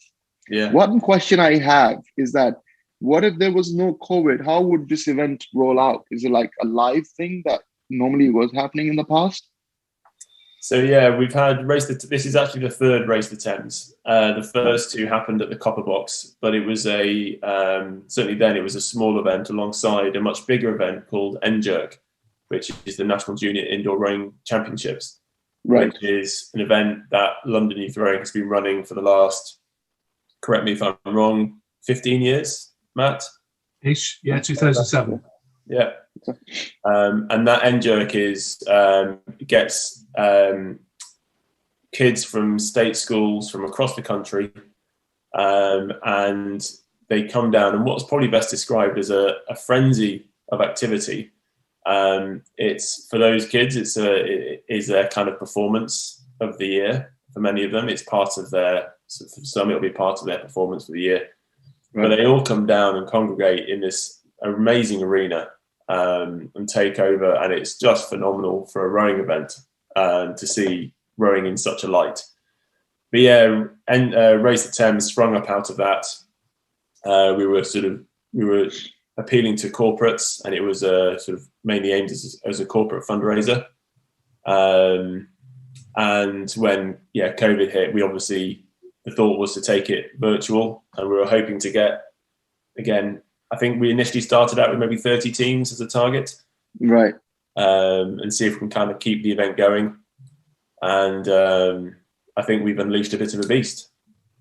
I think we've discovered. You have 185 teams now, I suppose, or just shy, about there. Wow, wow! In 3 years, that's amazing how people have sort of shown their interest in this. Yeah. Then next year we'll definitely be looking at some sort of hybrid between the two. I think we'll definitely keep this going, but we'll look at how to integrate it with the Copper Box event, and N-Jerk, and see how we can only increase the presence of it, because obviously having a real part of it, whether some people come down to the Copper Box to do their session that day, or if it's the whole session, who knows? Exactly. But I think it's going to continue to grow, and we really look forward to being part of that. Amazing. So will we see you at the Copper Box next year then, Uma? Yeah, definitely. Good. Yeah. Fantastic. Well, by that time I should have my own boat as well, and my own team, and get them to on the Thames as well, possibly. Very good. Very good. Where's your local rowing club? Well, you tell me which one to join, because I've only got this machine here at the moment. So. Well, Teesside is where my brother lives as well. So. Oh, really? It's a bit far from me, but yeah, that's one thing that's there. Well, you're sort of Surrey based, aren't you? I am, yeah. I'm not far from. I see the couple of rowing clubs and I run down to Hampside, Kingston. So that's not far from. Yeah, so you're pretty close to the Molesey leg ends. Yeah. So if you want to turn your marathons into 100-meter sprinting, then Ian's your man. I suppose so, yeah, in that case. He said the average age is 53, so I'm not there yet, but. I think they're looking for new blood though, so be careful. Yeah, we're trying to develop our youth section, which is anyone over mid-30s. That'll do for me then. That'll do for me. So Ian, tell us more about your team. What's the plan? You've got a few more kilometres to do today. We have, yeah. Actually, I've got another couple of minutes. Then I'm summoned to the our sort of own Zoom link up where we're thrashing away. Yeah, we've got quite a lot of meters were done late last night actually, and more meters, and we've got a big batch this morning. Yeah. Okay, good. We look forward to seeing those come through on the system. When do you think you'll be putting those in?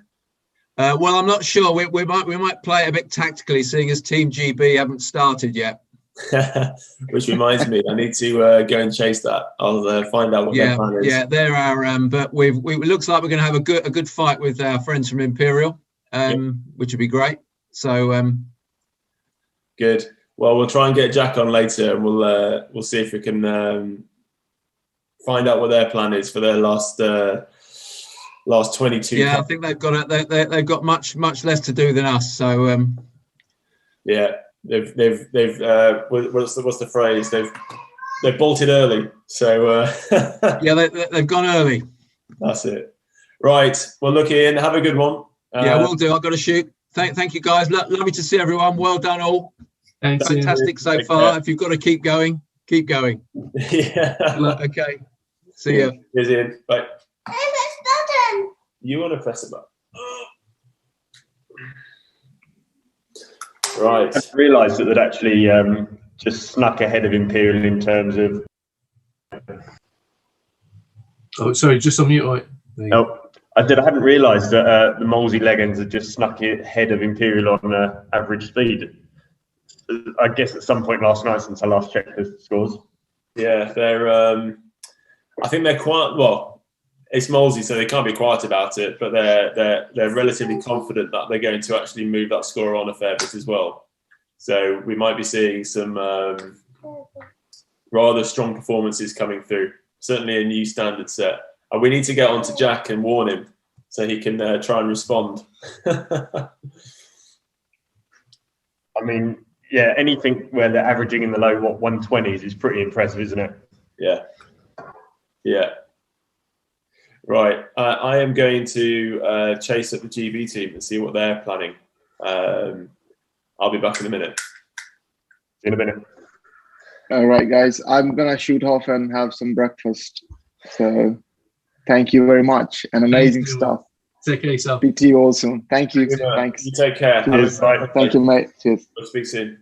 Certainly. Oh, stop. Matt, it's good about the totals now in terms of fundraising. Yeah, isn't that phenomenal? Yeah. What was it, 95, did you say? 94 something, yeah. So rapidly approaching 95, yeah. In total, which is extraordinary for all of the charities and good causes. Yeah, it's just fantastic. Yeah, thrilled. Yeah, it's an amazing amount of money in a week. Yeah, we've still got 24 hours to go. Exactly. So, especially if things start hotting up between a couple of teams today, it might get a bit competitive as well, which would be nice. Yeah, exactly. Yeah, it'd be great just to push it over the 100, wouldn't it? Yeah. So, it seems like a big number then, doesn't it? Say again? It seems like a big number then, doesn't it? Oh, yeah. I mean, it feels like a big number now, but yeah, absolutely. It'd be good to get it into the hundreds, wouldn't it? Yeah, very. Yeah. All right, I'm going to jump off myself as well. Okay, thanks, Owen. Thanks, Joanne. See you soon. Good luck, everybody.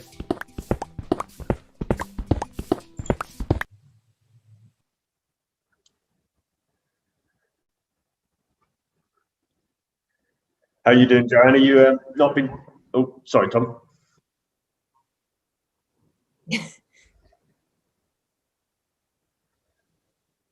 Everyone's still They look going. like they're working hard.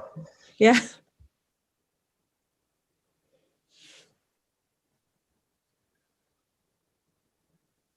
So you're not tempted to take part yourself then, Joanna? You've been inspired so far this week. Have you been on many of these calls? I've been on I did one on Tuesday. I cannot manage the speed that these guys are doing. I could distance maybe, speed not so much. It's so impressive. I'm inspired to definitely take part maybe next year, but yeah. I think maybe one 100-meter effort at the kind of speed these guys are doing, probably not even that. Yeah, definitely not 15 100-meter efforts back to back. No, I don't even think I could make one at that speed. There needs to be somebody who comes last, doesn't there? Maybe that's my role for next year. I think one of the things that I guess I wasn't really expecting at the start of this, because we kind of, I guess, had an idea of what it might be like this week. But actually the amount of teams that are just, I guess, really being competitive and trying to get a good time, but then the amount of teams that are just actually getting it done and putting in those long walks and long cycles, long rows, whatever it is. Yeah. Which actually, in terms of the amount of time they're spending doing it this week, is almost, I'm not going to say harder, it's not harder than doing it fast, but it's equally hard, I think. It is. It's just there's so many. So I see on Strava and on Facebook, and pick up loads of different people, friends of that who are doing it. There's so many different tactics at play, and it's quite interesting to watch how they're all playing out. Yeah, I've kind of been checking through the results as they're coming in and just flagging any issues and any problems with them, and it's been quite interesting to see the results coming in and actually the different tactics people are using and just quite how fast some of them are as well. Yeah, there's I'm doing a bit of results checking tomorrow, I think, and yeah, I was quite interested when we were doing some training on it the other morning at seeing how fast people are going. It's crazy, absolutely crazy. Very inspiring. Yeah, very inspiring. And there's definitely been some runs and stuff like that where I've looked at them and gone, I really wish I could run that fast. Definitely. What's your sporting background? You rowing or you? Yes, well, very, very basic rower. So yeah, I for a few years ago, but I'm ultra competitive and I don't like rowing when I can't win. So now I umpire. I sit here with my rowing machine next to me, but I don't get out as much as I want to, but yeah. I mean, life does get in the way a little bit as well, doesn't it? Does a little bit, yeah, jobs and stuff like that. It's been a lot better. This is going to sound slightly weird, but it's been a lot better since lockdown because I've actually had time when I've not been commuting to actually do some exercise every day, which is quite nice. I think, yeah, I know quite a few people that actually have seemed to have been the fittest they've ever been since lockdown. I think people have gone one way or the other. So yeah. I think, yeah, stuff like this where you're seeing so many people doing a lot of stuff and realising that actually a lot of people are in a really good place is nice. Yeah. Definitely, but no, I think it's one of the hidden benefits of lockdown, which I hope that I will be able to continue once it's finished. But yeah, it's I think that's the key thing, isn't it? I know it's for me anyway, is aiming to keep up what I have been doing. Once that commute comes back in and everything else comes back in. Yeah, absolutely. Although it's it's a good aspiration to have. I think that's what I'm sticking with at the moment. But now I've seen what everyone's doing, and I think if I plan this well, next year could be my year. Yeah, and I think looking at how some of the teams have done it, that planning is such a big part as well. There's some very organised teams that are really putting some thought and commitment into how they've approached this, and I think that makes a big difference. Yeah, definitely. Yeah. And I mean, as one of the coaches, it's like really being inspiring for all of us who were talking about it the other day, actually how many people are really committed to doing this stuff and helping out the charity that we work for. Absolutely. And the session I did on Tuesday there was an evening session with some of the Mossbourne Academy rowers. It was just like everyone was in the playground outside erging. It was just phenomenal to see, especially like given what we've been through for the last year, to get that level of of kids involved who want to do that in their spare time effectively. It's absolutely amazing.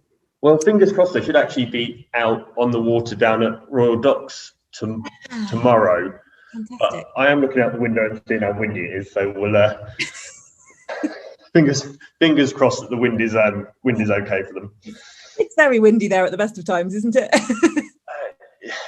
Yeah, I think it seems to always be one or the other. It's either nice and flat and absolutely lovely to be out on, or it's windy and horrible. Yeah. Yeah. Although I don't think I've been there for about 10 years.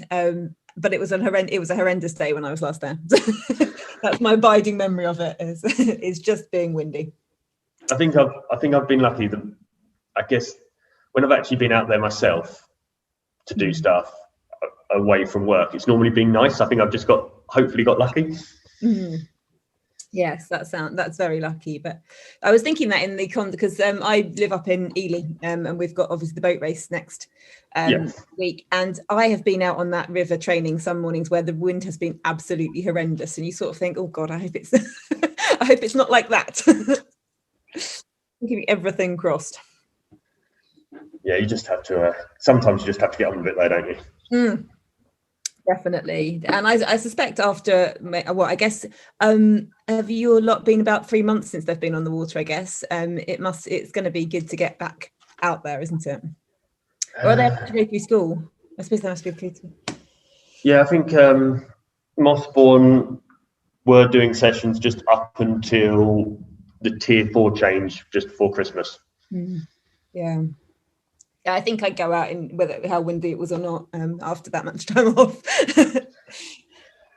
Yeah, I mean, you just want to get out and get back. I think same as everyone, we want to get back to normal now.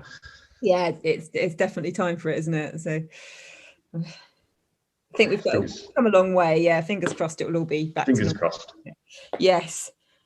It's been I've been involved with doing a lot of planning for different regattas that hopefully are going to run over the summer. So it's been quite exciting at the moment, trying to look at how we might get those back up and running. Yeah, I think it should be. And hopefully, as long as stuff sticks to plan, then those regattas will happen. And I think those first regattas, when everyone's back together and can be around each other, will be so nice. Yeah, I cannot wait for that. It's going to be very exciting.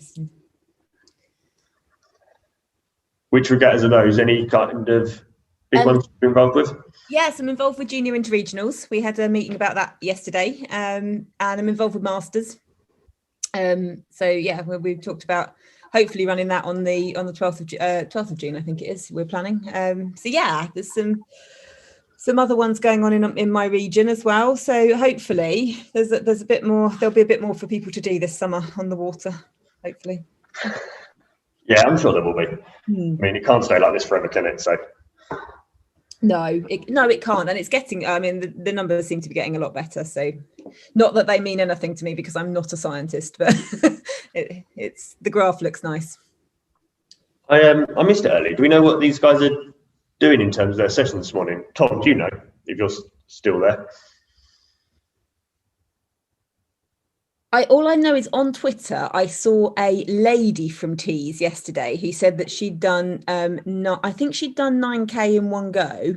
And her comment was that it was over to the men now. So that's what I'm assuming, but I don't know.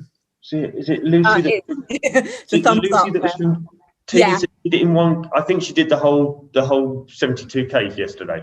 Oh, really? Oh, well, Stephen just put his thumbs up, so that he's evidently doing what Lucy did yesterday. So, yeah, my gosh. Yeah, the thought of, and there's been a couple of people that have done it this week. Obviously, we had Andre at the start of the week doing the whole 346, which is mind-boggling that you can. Did he do 250 in one go? I think. Yeah, so he was doing 10K. I'm going to say efforts, but 10K stints. And then he was going every hour. So I think he was looking at around 45 to 50 minutes, 10, 15 minutes rest. But then obviously, as he got further through that rest time. That's amazing. Yeah. So I think he went from over 24 hours. So from the lunchtime to sometime in the afternoon, and then stopped, slept, and then got back on at 9 o'clock in the morning. And then went through to finishing in the afternoon. Wow, that's impressive. But, yeah, there was a couple of teachers from one of our schools that we work with as well that did it yesterday, straight through for the 72K. Again, that's pretty pretty special in one go. These guys all look really, really strong. So yeah, I mean, no doubts about their ability to do this. I think this is there's a lot of very strong teams out there. Yeah. Yes, there are definitely. So, and yeah, it was Stephanie Green, the teachers were from, that did it on Friday. Losing track of days this week, and then they had their students doing it as well. So their students did it as a bit of a relay with a group of them all doing it in between them, the same as most teams are, and then the two teachers did it individually. Wow. Yeah, so that's a way to lead by example, I think. yeah, I mean, you can't be moaning that it's hard work doing your 9K or whatever the split is when your teacher's there and 50 to 60K in. Yeah, it makes it slightly more tricky, doesn't it? Yeah.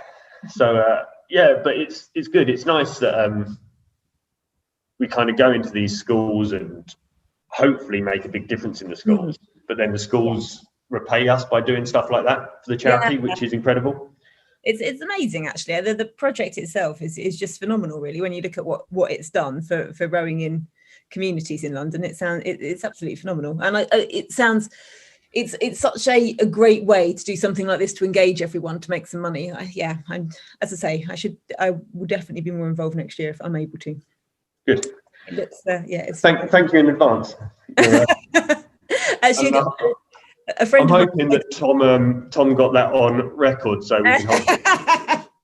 I should get training now. A friend of mine tried to get a group of umpires together to do it, and I saw that the officials from Hammersmith were doing it yesterday. So I think next year I shall, if with a head start, a fair wind. I've got extra candidates here. Morning.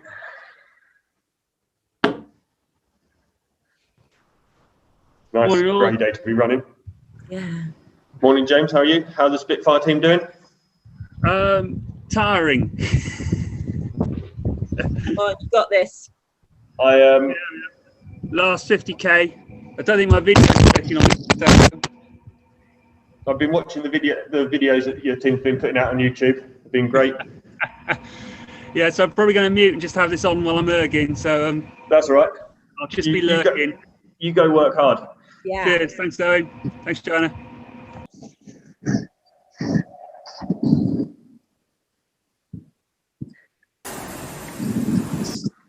I'm still in awe of people who can run whilst holding a phone. I can't. Can you hear me, or am I? No, it's clear really well. So how far are you running this morning? I am running to the Royal Berkshire Hospital to get my second COVID jab. Very nice. So it's been about 9 miles in, but I thought I was late, so I had to belt it down, and I got time left. But I promised Andrew, my husband, that I would run back and not give him a "can you please pick me up" call. So here I am. How's your morning going? Yeah, there seems to be plenty of people working hard, which is always good. I think you're not the first person that's been either running to or running from getting a jab this week. Oh, I thought I was unique here. It's good. It's good that people are kind of, I guess, getting them done and also actually making it part of it, which is nice. Yeah. Two birds with one stone. Yeah, we finished, of course, on Friday, but I'm determined to get the distance to Holland to cross the North Sea. Because I overheard part of this conversation the other day when you were talking about it. How did you work out how much extra distance you've got to get done? Yeah, I think this photo was taken 1.5 so I'm not sure that's years. Yeah, extra 100 miles is a fair amount, isn't it? Yeah. So, but here I am. So I'm gonna put my mask on and go inside. Anyway, I just want to say good morning. It's nice to see you. Nice to see you. You too. See you soon. Take care. Good luck. Bye. One of we've got someone from Tees who's finished, I think. Finished having a rest, one of them? Oh, one of the two, yeah.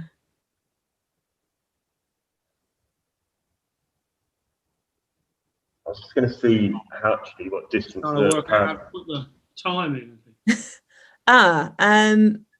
That I'm sure Owen's probably a man for that. I'm not. I'll get on with that in a minute. Yeah. Sorry, I missed that one. Working out how to put the time in, Owen. Oh, as in submit it? Yes, I think so. I'll do all that in a minute. I've got a link or something.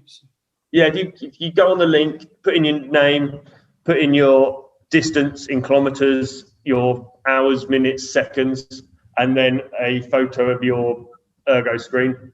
Yeah. And then it should go in. And then that was a confusing bit when you put the instructions out.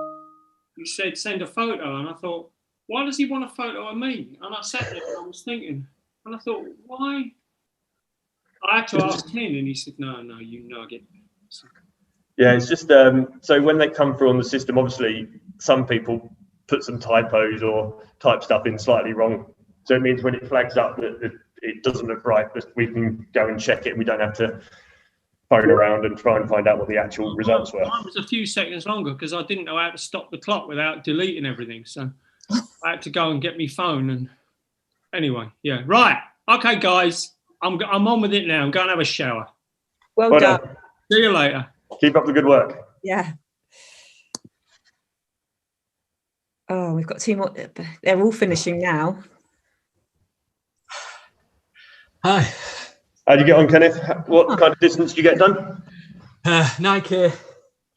Right. Well done.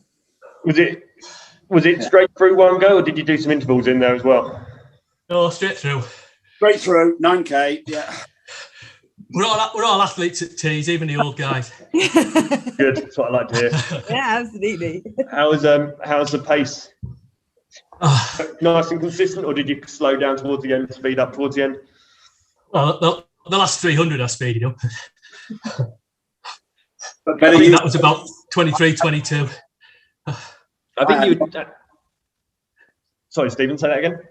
I said, better Ken than me. I had nothing there, so that was last 300 was desperately hanging on.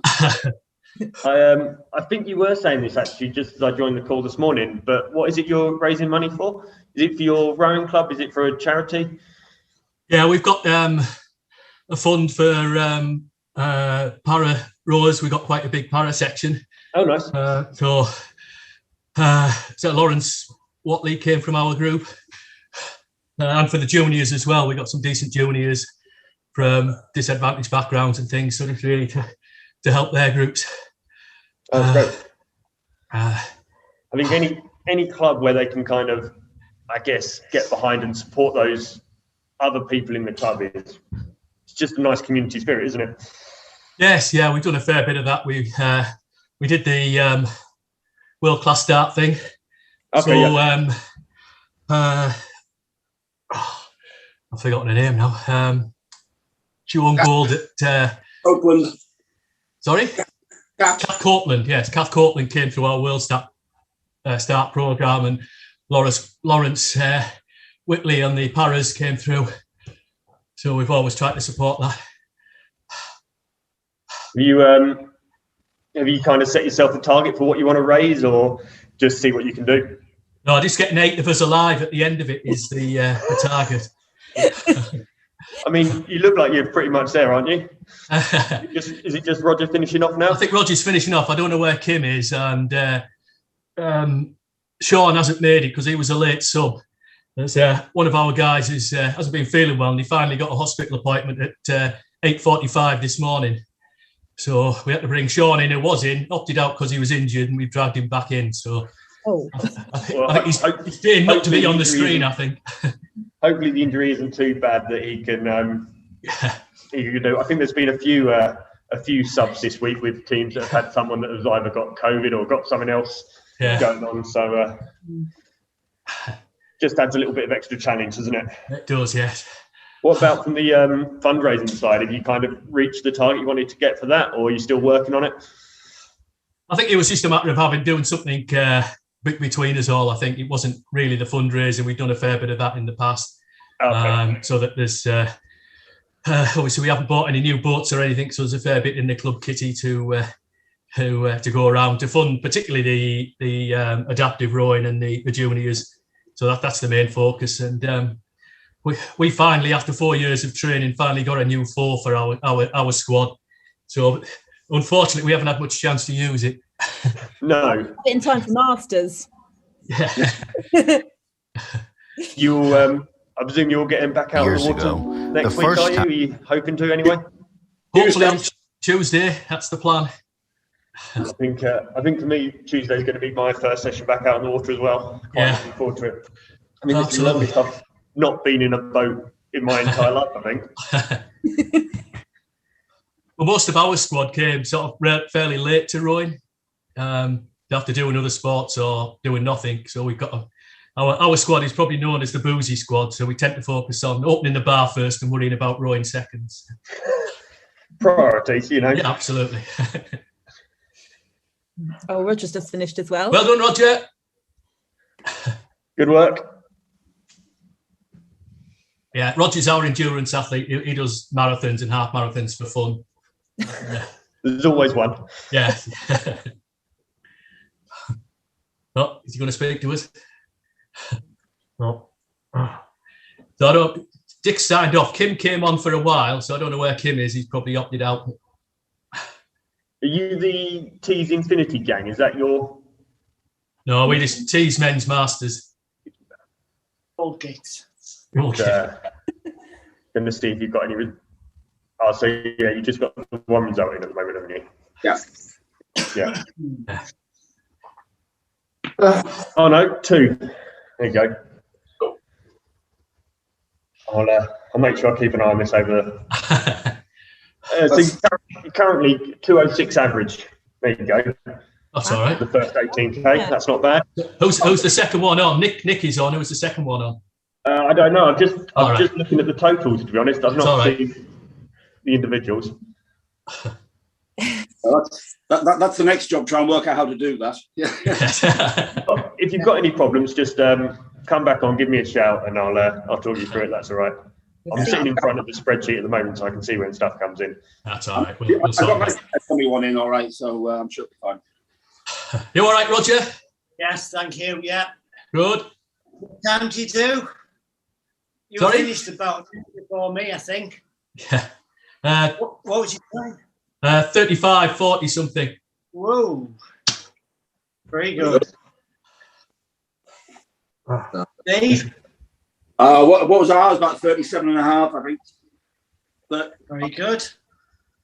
So it was annoying because I did one a couple of weeks ago in preparation. I did almost exactly the same time, and then I got into my head I was going to beat it, but I tried a couple of times since then, and it wasn't happening. So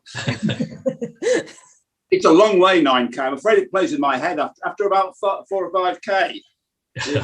I'm dying here, and I've still got 4 or 5 to go. So.